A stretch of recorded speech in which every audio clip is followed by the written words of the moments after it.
ज्या पद्धतीनं विदर्भासाठी अधिवेशन होतं त्या पद्धतीचं अधिवेशन झालं नाही असं विरोधकांचं म्हणणं आहे। सगळ्या घोषणा महानगरपालिकेच्या तोंडावर करण्याच्या परिसरामध्ये करण्यात आल्या। अनेक घोषणा झाल्या।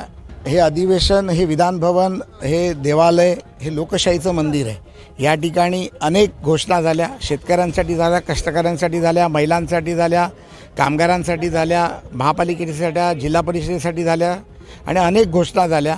मला वाटतं विरोधक हे म्हणजे उलट्या चष्म्यातून पाहण्याचा प्रयत्न करतात, त्यामुळे त्यांची कुठेतरी अडचण आहे। एक दिवस आपण डिबेट करू आणि या डिबेटच्या माध्यमातून आपण जनतेसमोर येऊ। पागडीमुक्त मुंबईचा जो नारा दिला गेला, जो नियम विधेयक आणलं गेलेलं आहे, त्यावर आता सत्ताधारी म्हणतात, म्हणजे आदित्य ठाकरे म्हणतात की बिल्डर दाजीने अशा प्रकारचा हे निर्णय।